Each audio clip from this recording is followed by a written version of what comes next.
Hello అండి. అందరికీ నమస్కారం. ఎలా ఉన్నారు? నేనైతే చాలా బాగున్నానండి. And welcome back to my channel వంటింట్లో కుందేలు. అండ్ ఈరోజొచ్చేసరికి ఇది నోములు రోజున వ్లాగ్ అనమాట. మాకు సోమవారం నోములుంటాయనమాట. సోమవారం రోజు చేసిన నోముల వ్లాగు. మేము ముందు రోజైతే వెళ్తున్నాము మా అత్తయ్య వాళ్ళ ఇంటికి. దారిలో ఇలా మొక్కలు కనిపిస్తే మొక్కలు అయితే పట్టుకెళ్ళాము. అండ్ నెక్స్ట్ డే ఏంటంటే నోముల రోజున యాక్చువల్‌గా సోమవారం కాబట్టి మార్నింగే గుడికది వెళ్ళి మళ్ళీ చెరువులో దీపాలది వదిలి దీపాలు ప్రతి చెట్టు దగ్గర అన్ని చోట్ల దీపాలది పెట్టి మార్నింగ్ అయితే తిరిగి ఇంటికొచ్చేసరికి ఒక 6:30 అలా అయిందండి. 6:30 అయిన తర్వాత ఇంకా అత్తయ్య అయితే ఇంకా వంట స్టార్ట్ చేశారు. వంట అంటే మాకు అరిసెలు, బూరెలు ఉంటాయనమాట. సో, దానికోసం అని చెప్పి ఇలా ఇక్కడ ఇటుకలైతే ఇటుకల పొయ్యయితే ఏర్పాటు చేశారనమాట మా మావయ్య గారు.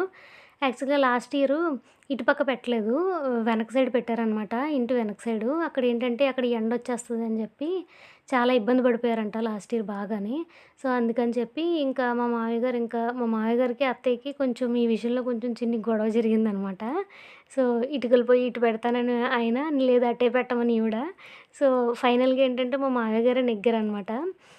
నెగ్గి ఈ ఇటుకలైతే ఇటు పక్క పెట్టి పొయ్యయితే పెట్టారు. అండ్ ఇక్కడ ఈ చెక్కది కనిపిస్తుంది కదా మీకు. ఇక్కడ అది దాని గురించి నేను మీకు తర్వాత చెప్తాను. ఇక్కడొచ్చేసరికి పాప అయితే ఫుల్ హెల్ప్ చేసింది మా అత్తయ్యకి. అంటే ఏదడిగితే అది ఇవ్వడం, ఆ గిన్నెలు, ఆ గరిటెలు అలాంటివన్నీ ఇవ్వడం అదంతా హెల్ప్ చేసిందనమాట. ఫస్ట్ అయితే బూరెల్లోకి పూర్ణం కోసం, ప్రసాదం బూరెల కోసం మా అత్తయ్య అయితే ఇలాగా సూజీ రవ్వతో ప్రసాదం చేశారనమాట. అంటే యాక్చువల్‌గా వాళ్ళ అత్తయ్య గారి హయాంలో అయితే ఆహ్, శనగపప్పుతో పూర్ణం చేస్తారు కదండీ! బెల్లం అది వేసి, అది చేసేవారంట. ఆ తర్వాత అలా ప్రసాదం బూరెలుగా చేసేసాను అని చెప్పి అత్తయ్య చెప్పారనమాట. సో, ఎవరు ఏది చేసినప్పటికి మనం అత్తయ్యని బట్టే ఫాలో అవుతాం గాబట్టి, ఇంకా నేనింక కామప్ అయిపోయాను. నేనింక క్వెషన్స్ అయితే ఏమి వేయలేదు మా అత్తయ్యని. మళ్ళీ ఫీల్ అవుతారు కదా! సో, అందుకని చెప్పి. అండ్ ఇక్కడొచ్చేసరికి మా హస్బెండ్ అయితే చాలా హెల్ప్ చేశారండి మా అత్తయ్యకి. మా మరిది గారైతే బయటికెళ్లారనమాట మార్నింగ్ బయటికెళ్ళి ఆయన లైక్ ఈవినింగ్ పూజ టైంకొచ్చారనమాట. మా మావయ్య గారు కూడా ఇంకా బయట నుంచి ఏమైనా తేవాల్సినవన్నీ తీసుకురావడం అలా అయితే సరిపోయింది. అండ్ ఫుల్ ఫాస్టింగ్ ఉంటాం కదండీ! ఆ రోజంతా మరి నోములు కదా! మొత్తం అందరం ఫాస్టింగ్ ఉన్నాము. ఈ పిల్ల తప్ప. ఆ పిల్ల మంత్రదండంతో ఆడుకుంటుంది. అదేంటంటే యాక్చువల్‌గా తిడ్డు అంటారంట. అది అరిసెలు కలపడానికి ఏదో యూజ్ చేస్తారంట. ఇక్కడొచ్చేసరికి పత్రి తీసుకొచ్చారండి మా బావగారు. అంటే ఉసిరిపత్రి, తర్వాత జమ్మిపత్రి ఇవన్నీ ఉంటాయి గదా!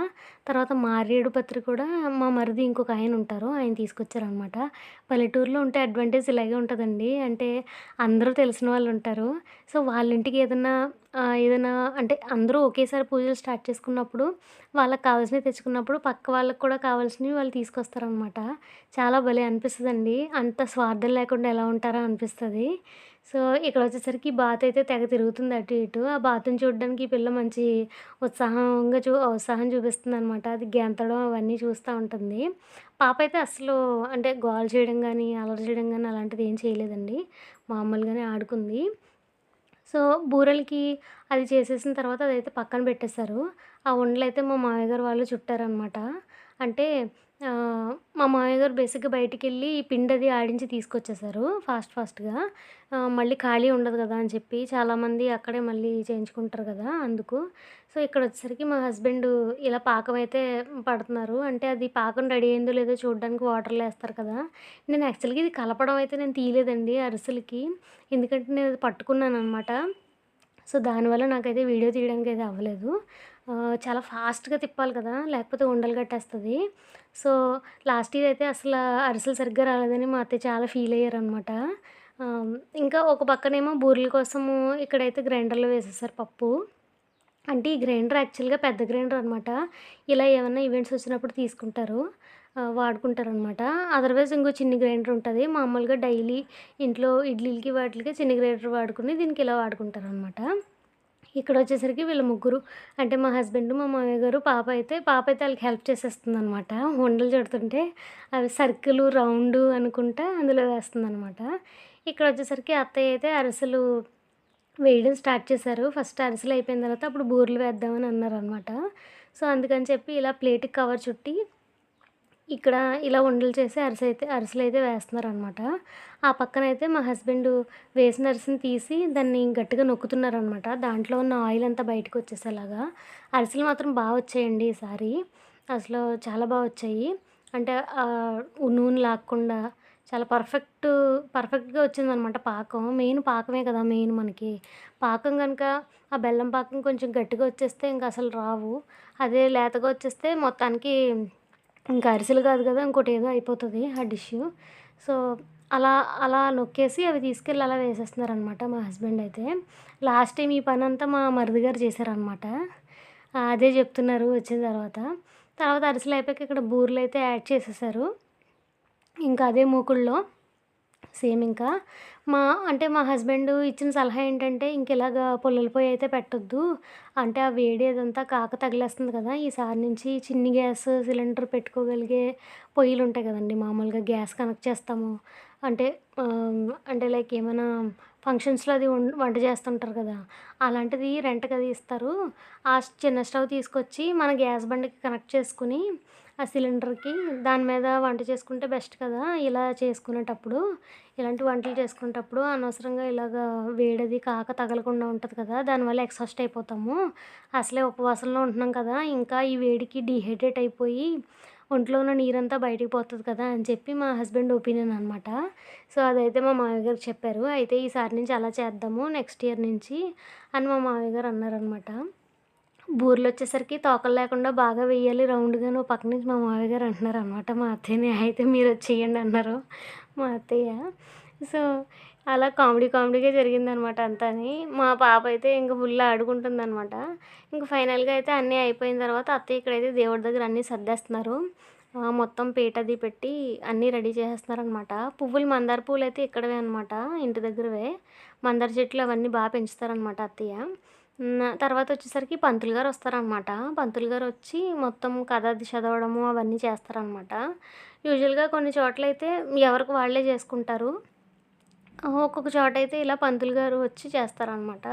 సో, అందులోకైతే ఆవు నెయ్యి అది వేశారు. ఇక్కడ అక్షింతలవి కలిపేసి తర్వాత ఈ బియ్యం వచ్చేసరికి స్వయం పాకం కోసం. అక్కడేమో పత్రి చెప్పాను కదండీ! మారేడు పత్రి విత్ మారేడుకాయలనమాట.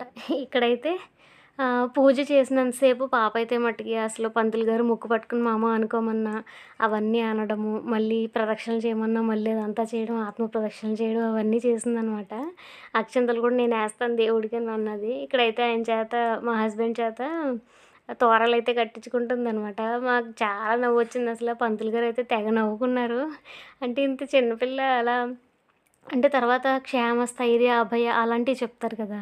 అవి చెప్పినప్పుడు ఈ పిల్ల కూడా వచ్చిరాని మాటలతో ఇంకా అలా చెప్తుందనమాట. నేనది షూట్ చేయలేకపోయాను యాక్చువల్‌గా వీడియో. అంటే పంతులు గారు మళ్ళీ ఇబ్బందిగా ఫీల్ అవుతారు కదా! అని చెప్పి నేనైతే అది చేయలేదు. ఇక్కడైతే తోరాలు కట్టేసుకున్నాము. తర్వాత పూజ అయితే కంప్లీట్ అయిపోయింది. ఇలా అరిసెలు, బూరెలు ఇది ఉంటుంది కదా! అరటాకులో పెట్టేసి పూజ అయితే చేసుకున్నామండి. తర్వాత టెంపుల్‌కైతే వెళ్ళామనమాట మేము. పూజ కంప్లీట్ అయిన తర్వాత ఇక్కడైతే యాజ్ యూజువల్‌గా మా పాప మళ్ళీ ఎత్తుకోమంది. సో, టెంపుల్‌కైతే మా మరిది గారు రాలేదండి. మా హస్బెండు, నేను, అత్తయ్య, మావయ్య గారు మొత్తం వెళ్ళామనమాట. పాప కూడా వచ్చింది. అండ్ మీకు వీడియో గనుక నచ్చితే ఖచ్చితంగా లైక్ చేయండి.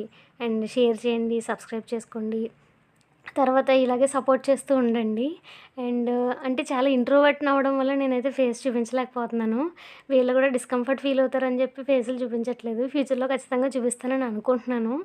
అండ్ ఇక్కడ వచ్చేసరికి దర్శనం అయితే జరిగిందండి. మాకు త్వరగా పూజ అయిపోవడం వల్ల టెంపుల్ కూడా ఖాళీగా ఉందనమాట. లేట్ అయ్యుంటే అసలు ఖాళీ ఉండదు.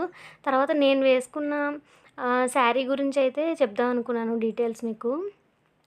అది గూడా చెప్తాను. ఇక్కడ టెంపుల్ అయితే చాలా పీస్‌ఫుల్‌గా ఉంటదనమాట. ఇక్కడ రావి చెట్టు దగ్గర మొత్తం లింగాలుంటాయి. తెల్లవారుజామున దీపాలు పెట్టడానికైతే ఇక్కడికే వస్తామనమాట ఈ టెంపుల్‌కే. అక్కడ చెరువులో దీపాలది వదులుతాము.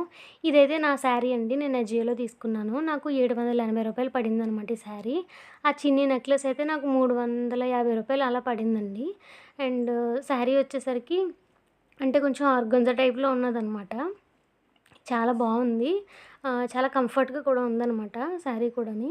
మంచి అంటే మంచి కలరు షేడ్ వచ్చిందనమాట. కనకాంబరం కలర్ అంటారు కదా! ఆ కలర్ అనమాట. కానీ నాకిక్కడ వీడియోలో లైక్ పింక్ కలర్‌లా చూపిస్తుంది. పింక్ కలర్ అయితే కాదు. అండ్ ఇదనమాట నా డ్రెస్సింగ్ అయితే. Thank you so much for watching అండి.